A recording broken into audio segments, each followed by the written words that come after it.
anak PKI gitu ya, padahal orang selama ini masih khawatir dan ngeri dengan kata-kata seperti itu. Bagaimana menurut Anda ini? Ya, alasan saya kenapa saya menulis buku dengan judul yang soal vulgar sekali ya. Betul. Itu sederhana aja sih Mas. Sebenarnya ada dua alasan. Memang saya merasakan sebagai anak korban yang zaman Orde Baru, stigma yang diberikan kepada saya, salah satu anak korban yang demikian jutaan, itu dengan stigma yaitu Dokter Ning anak PKI, sempat sampai klinik saya ditutup, izin praktek diturunkan, dengan semua lurah di daerah Ciledug berpidato di kader Golkar, di tempat pengajian, bahkan selebaran-selebaran yang mendiskreditkan saya, sempat ditumpuk di musola, masjid-masjid, dan penangkapan kepada saya waktu itu. Dan stigma yang diberikan bahwa hati-hati dengan Dokter Ning anak PKI itu mungkin maksudnya Orde Baru waktu itu supaya saya hancur, supaya mungkin anak-anak saya tidak makan karena pasien tidak ada yang datang, dan macam-macam, supaya saya stres atau mungkin mati, seperti itu. Tapi justru terbalik. Jadi dengan adanya Orde Baru membuat stigma seperti itu dikampanyekan kemana-mana, justru malah buat saya kampanye gratis, jadi makin populer saya, makin terkenal, jadi orang mau tahu mana sih Dokter Ning anak PKI gitu. Saya justru jadi bangga dengan itu ya.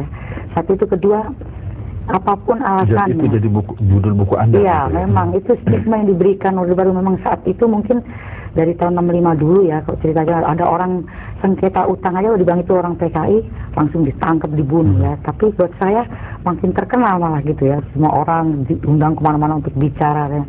Dan memang saya merasakan itu. Dan kedua, apapun orang tua saya, itu adalah kebanggaan saya, dan saya tidak pernah melihat kejahatan-kejahatan yang dilakukan oleh orang tua saya. Dari situ juga saya belajar tentang apa itu PKI, Partai Komunis yang ada, dan saya tidak pernah menemukan kejahatan yang dilakukan oleh PKI. Dan saya melihat bahwa justru black propaganda yang selalu dilontarkan oleh Orde Baru, misalnya ada buruh bergerak, wah ditunggangin PKI. Tani memperjuangkan hak tanahnya, dibilang ditunggangi PKI. Tapi saya nggak pernah dengar bahwa koruptor itu kok ditunggangi PKI. Jadi kesimpulan saya, kalau gitu PKI itu berpihak pada rakyat tertindas gitu ya. Itu jadi satu kebanggaan juga buat saya. Dan waktu saya pernah ditangkap di BIA ya, ketika yang memeriksa saya katakan, bagaimana perasaan Mbak Ning punya predikat anak PKI? Saya langsung spontan jawab, bangga Pak, saya bilang gitu. Ketawa mereka semua, dan itulah. Dan memang sebetulnya sederhana aja. Dengan buku itu kenapa dibikin judul yang sangat vulgar, dan itu juga ada tujuan saya membangkitkan anak-anak yang senasib dengan saya, yang sampai sekarang merasa mereka minder, mereka merasa kayak ketakutan, bahkan ada yang menghujat orang tuanya seperti itu. Berhentilah seperti itu. Jadi sekarang kita harus bangkit melawan ketidakbenaran dan ketidakadilan yang selama ini kita rasakan. Penindasan, ya saya hanya salah satu dari mereka yang sudah bicara. Dan ini yang kenapa alasan buku itu dengan judul. Ya.